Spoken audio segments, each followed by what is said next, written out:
Eto naman po mga bossing ko, ang pwede nyong gawin mga bossing ko sa timban tubig.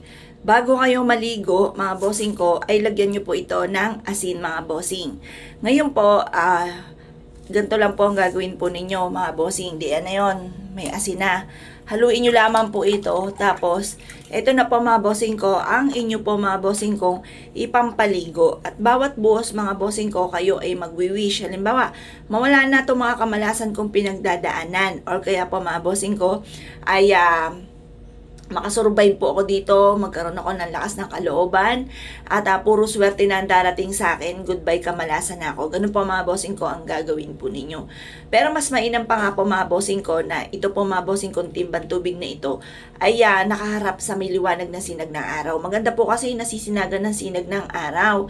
Lalo-lalo na kung ginagamit nyo po itong pampaswerte mga bossing. Kaya ako po mga bossing, marami akong mga barya na nakabilad mga bossing ko sa timban tubig. Dahil tapos nakabilad po siya sa sinag ng araw or kaya sa full moon. Ngayon po mga bossing, yun po, maganda pong gamitin pampaswerte yung mga baryang ganun.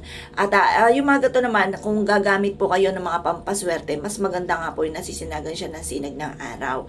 Kasi unang-una mga bossing, sabi nga po nila na energize daw po ang kung ano man yung ibinibilad nyo po sa sinag ng araw. Para ma-energize siya, tapos gagamitin nyo siyang pampaswerte, mabilis na maalis kung ano man po yung mga kumapituko na kamalasan sa katawan po ninyo. Kaya mas mainam mga bossing ko ay meron po kayong mga ganito mga bossing ko na mga pamamaraan. Makakatulong po ito upang sa ganon mas mabilis kayo na maka-attract ng swerte sa pangkalahatan. Swerte sa pera, swerte sa kalusugan. Kung ikaw ay may negosyo, para ikaw po ay maging matagumpay sa inyong negosyo.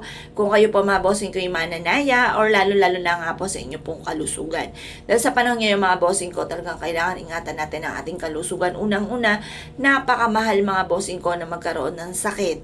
Kaya kailangan mahalin na ating kalusugan, maingat sa laging mga kinakain, ingat sa araw-araw mga bossing, mag-uulang panalangin bago umalis ang inyong tahanan. Kaya kung kayo po gusto nyo po itong gawin, gawin nyo po ito. Pwede nyo itong gawin mga bossing ko ngayong araw na ito. Na ano nga po mga bossing, ngayong araw na ito ay huling biyernes ng buwan ng Oktobre. Pwede rin naman po ito sa full moon sa October 29 mga bossing ko ng alas 7 ng gabi mga bossing. Pagkatapos makakatulong po ito mga bossing ko upang sa ganon, sa darating na November ay mas siksikliglig at umaapaw at maraming blessing ang dumating po sa inyo. Kung ito po ay never nyo pang hindi nagagawa, subukan nyo po ito at ito po ay mapapasin ninyo na iaadya ka naman lagi kung saan lagi ikaw ay suswertihin. Bukod sa panalangin ng taimtim, pag-iingat mga bossing at pagiging positibo. Kasi alam nyo po ba mga bossing ko ang nagpapakain sa utak natin? Ayun nga po yung isipan natin na tayo ay maging positibo. Kasi kung positive ang nasa isip, positive din po ma-absorb po natin mga bossing. Kaya ako mga bossing, positive lamang. Magiging okay lahat mga bossing ko. At yun nga po mga bossing ko, gagaling na ang aking anakis na maganda. At ganoon din po, magiging okay lahat mga bossing. Kayo din po mga bossing, basta positive lamang. Kaya kung kayo pinaniwala at naisyo po itong gawin mga bossing, ay siya mga bossing, good luck po sa inyo po lahat.